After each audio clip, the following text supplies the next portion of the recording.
Saudara, kita langsung menuju Pengadilan Negeri Bandung, Jawa Barat.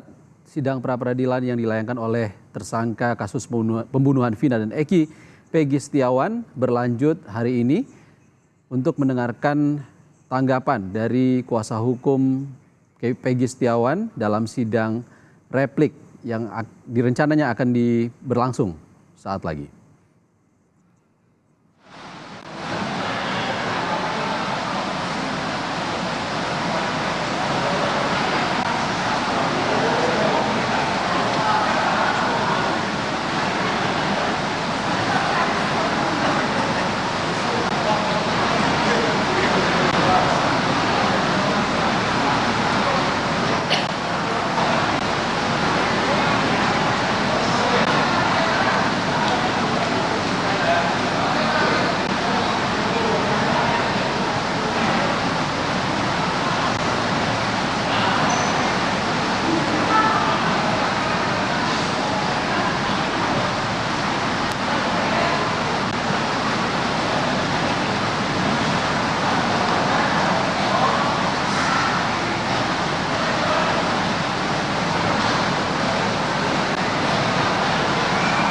Saudara, sebelumnya kuasa hukum Polda Jawa Barat sudah menyampaikan tanggapan atas gugatan yang disampaikan oleh kubu Peggy Setiawan dalam sidang pra-peradilan pertama kemarin. Dan saat ini hanya menjawab poin yang kita saksikan bersama tanggapan dari kuasa hukum Peggy Setiawan.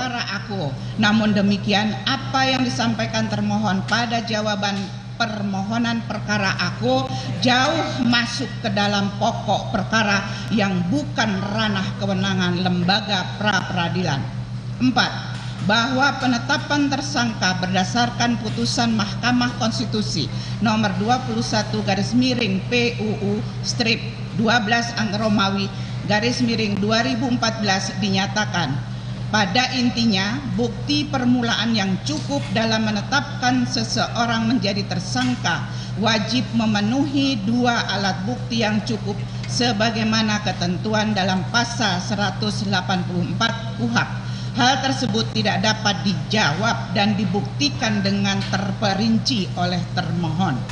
Termohon hanya mendalilkan alasan-alasan yang justru bertentangan dengan ketentuan peraturan yang berlaku sebagaimana Peraturan Kepala Kepolisian Negara Republik Indonesia, yakni nomor 14 tahun 2012 tentang manajemen penyidikan tindak pidana junto, Peraturan Kepala Kepolisian Negara Republik Indonesia nomor 6 tahun 2019 tentang penyidikan tindak pidana. Selanjutnya akan dibacakan rekannya. Izin melanjutkan yang mulia. 5.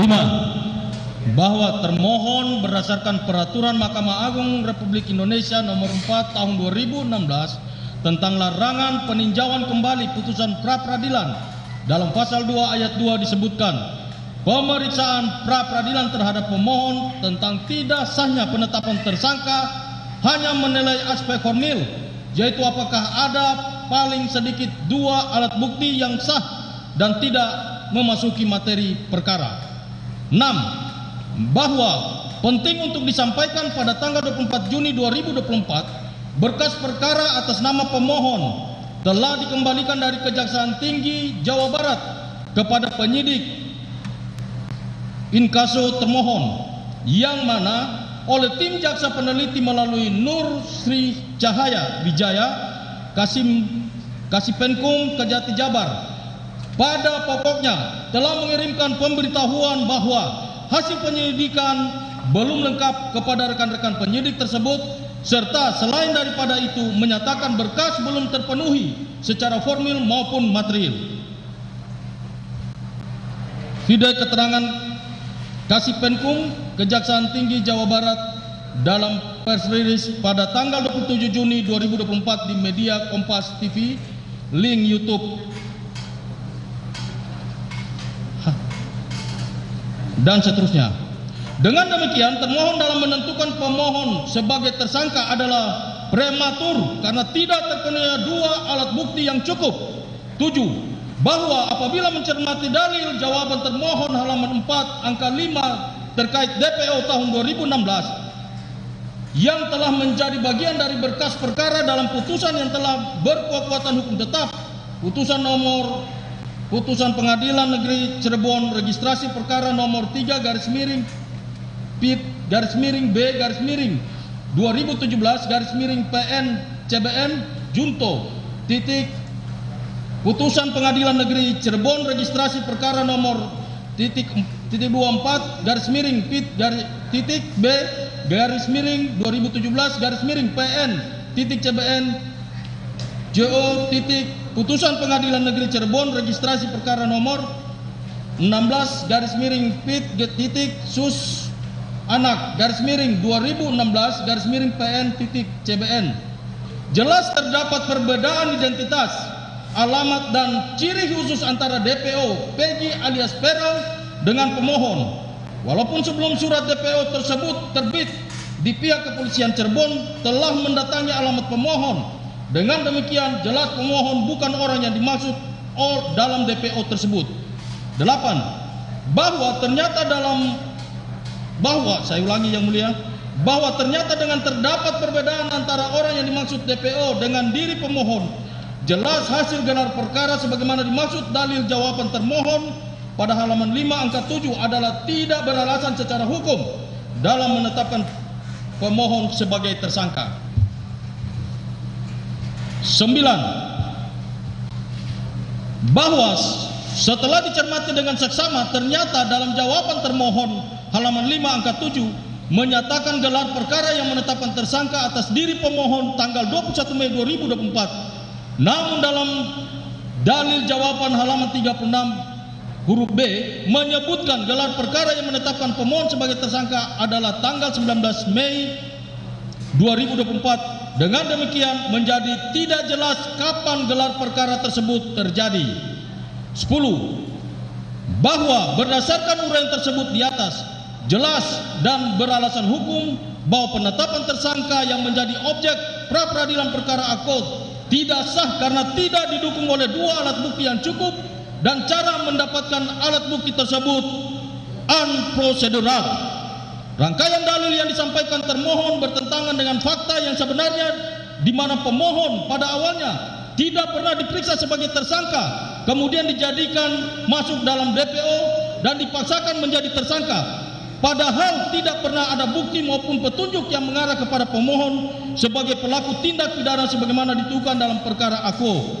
Bahwa perkara AKO bermula adanya laporan polisi nomor LP /953/B/8 Romawi /2016/CBR/CRB Kota tanggal 31 Agustus 2016 dengan nama pelapor Rudiana atas peristiwa dengan tindak pidana pembunuhan dan pemerkosaan yang dialami oleh korban almarhum Muhammad Rizky Rudiana dan almarhum Vina terjadi sekitar tanggal 17 Agustus 2016 sekira jam terjadi sekitar tanggal 27 Agustus 2016 sekira jam 22.00 WIB di kota Cirebon dengan DPO salah satu pelakunya yang belum tertangkap adalah Peggy alias Perong DPO, sementara pemohon belum pernah dipanggil terlebih lagi diperiksa mengenai keterkaitan pemohon dalam perkara AKO. Selanjutnya terhadap pelaku pembunuhan dan pemerkosaan yang belum tertangkap tersebut, termohon menetapkan 3 orang pelaku masuk dalam daftar pencarian orang. Salah satunya bernama Peggy alias Perong dengan identitas usia pada tahun 2016 berusia 22 tahun dan pada tahun 2024 berusia 30 tahun. Jenis kelamin laki-laki kewarganegaraan Indonesia. Tempat tinggal terakhir Desa Banjarwangu, Kecamatan Mundu, Kabupaten Cirebon. Dengan ciri-ciri khusus tinggi 160 cm, badan kecil, rambut keriting dan kulit hitam. Bahwa 8 tahun kemudian sekitar bulan Mei 2024 terbitnya pemutaran film bioskop dengan judul Venus, sebelumnya 7 hari menjadi viral dalam perbincangan di kalangan masyarakat baik secara langsung maupun melalui media sosial. Lalu kemudian publik menilai termohon tidak becus terkesan lamban dalam menyelesaikan atau menangkap 3 orang DPO pelaku pembunuhan Vina dan Muhammad Rizky Rudiana.